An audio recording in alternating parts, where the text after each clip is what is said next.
Were you born in Jamestown? Oh yeah, down at Kip Street. You one of those folks who enlisted, or did you get drafted? No, my dad wouldn't sign for me until I graduated. So I graduated in June and went up to the post office and got all the papers, brought them home, and my dad signed it. I was ready to go by the 4th of July, but I didn't go till the 1st of August. 43. Yeah. I'd like to monkey with both. Well, the boot camp's at Sampson. Okay. And then from there I went down to Richmond Diesel School. And then, let's see, I went to, Battle of the Chesapeake, they call it. I went on a LST for a 2-week training up and down the Chesapeake. This is the landing. When you say LST, that's the landing crafts. Yeah, landing ship tanks. Okay. Great Lakes. Navy there, gunnery school, went there for, I think it was 5 days practicing the 20s and 40 millimeter. And then after we got done, our ship was ready, so we went down to Seneca, Illinois, and got aboard. It was just launched that morning, and when we got there, it was just tied up to the side of the river. It was just 519. They built them so fast, they didn't have time to put names on, just numbers. 519, huh? Yeah, the 519. To Norfolk, after we got done there loading up and getting more crewmen and that, then we went to Norfolk and loaded up with a company of Seabees. We had a load of Seabees, and the best cargo you could ever want in there when they were sinking ships. The big square tanks that they bolted together and made rafts and everything with, that's what we had our tank full of. You couldn't sink us if you wanted to. Took us 21 days to go to Bizerte, North Africa, and unload first the Seabees, and then we had our ballast tanks. It had a bunch of fuel oil, so one of them yard tankers come out and they transferred from their ballast tanks over, and then we went out on the deck. We had an LCT on there, the small open thing to carry. It would hold 5 tanks, and on there. And what they do is with the ballast tanks, they fill one side and empty the other, and tilt it like that and slide it off. Ultimately, though, you got involved in the Normandy landing, I mean, D-Day. Yeah, well, we went in what they call the second wave, because our ship had what they call 2 Davids. They had 2 small boats on side. Some had 4 and some had 6. And those with 6, they couldn't have any aircraft guns on them. But ours being 2, they had us going on the second wave. That way, well, we're sitting high and dry because of the 24-foot tide there. You're sitting high and dry.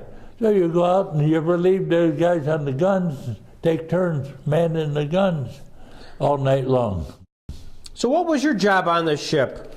Down the engine room. You the engine room? Yeah. So I was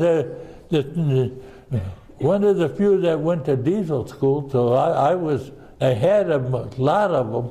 So I was a senior on my 3rd platoon, more or less. I think there was 5 of us in the engine room. The only thing is, you sit out there in that big harbor, like a parking lot, all these LSTs all lined up, all the troop ships all lined up, had anchor and that. We had no idea, really, until we got there. Everyone, in the morning, everybody's gone. And then we started. It took about 10 hours to get there. But they were all, the first wave was all gone, and then we went, and we had 16 Churchill tanks. You hardly hear about them. They were equivalent to the German Tiger tank, but they were awful slow, like our Shermans that could do circles on them. And so we brought them over. and the company of Fusiliers from Canada. We went to Juno Beach with them.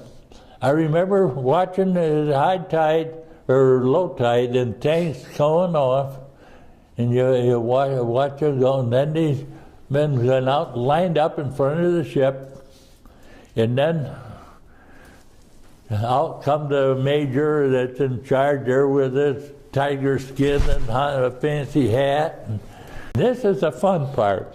Then out comes the bagpiper. Oh, really? And he lines up front, and the way they go, we could hear him, and you could still hear shooting way back in. You still hear the shooting and all that. And here they're going. And I was watching television one night, and I said, hey, that sounds familiar. That's nice. And here they come walking up, and these guys hiding behind the bridge structure there, protecting it. Their relief were coming. Here he's playing the bagpipe as the guns, Germans were shooting at him. And I thought that was strange. And this all happened during This D-Day night or next morning too.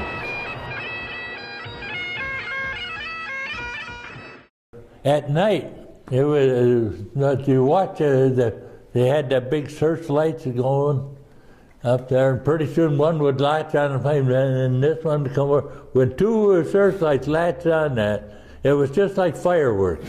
Really? They all knew where to shoot. Morning, there after everything calmed, then we got a load. German prisoners. We had 1,000 German prisoners come aboard. Your ship?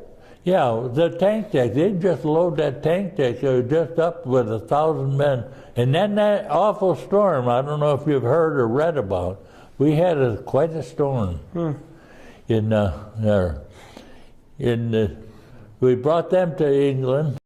They were happy it was over. I bet. Yeah. But they were mostly old men. In the last load we brought over, I forgot when that was, it was young kids. And old men walking with canes and that. Then from there we went to Omaha. And it was just like you drive down Allen Street and look up at the stone quarry. So why go attack here when you got on this side and that side, you got decent hills. You're steaming back and forth, you're 4 on and 8 off.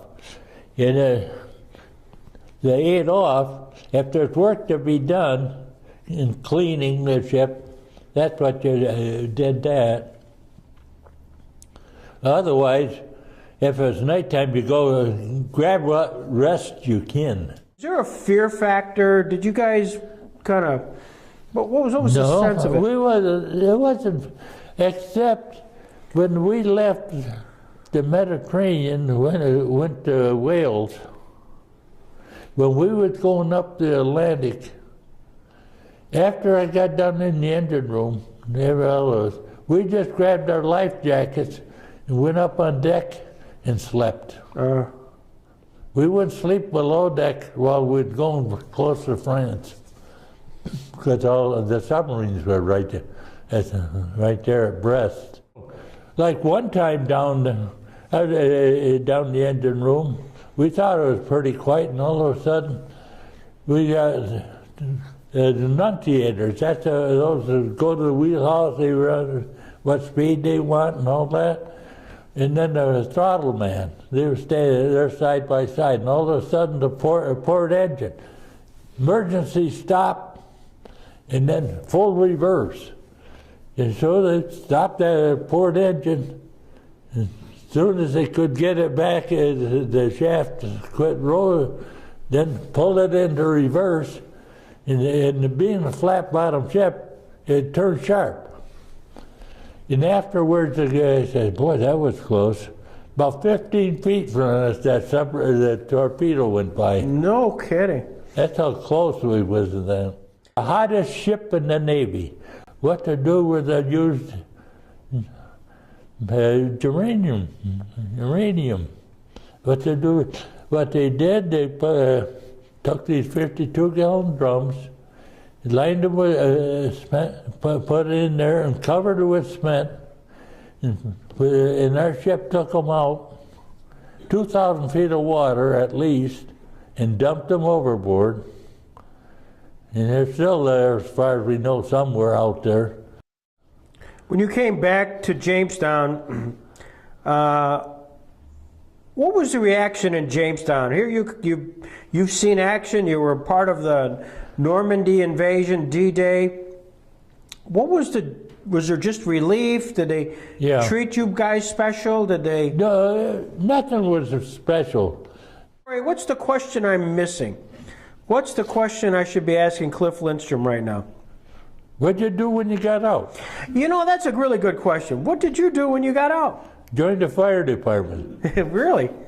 Yeah, I put almost a little over 29 years on the fire department. Here in Jamestown? Yeah. Well, we salute you. We thank you for your service to this nation. I didn't think I did anything extra. You put up with my dad for all those lunches. Are you kidding me? Yeah. That's combat pay.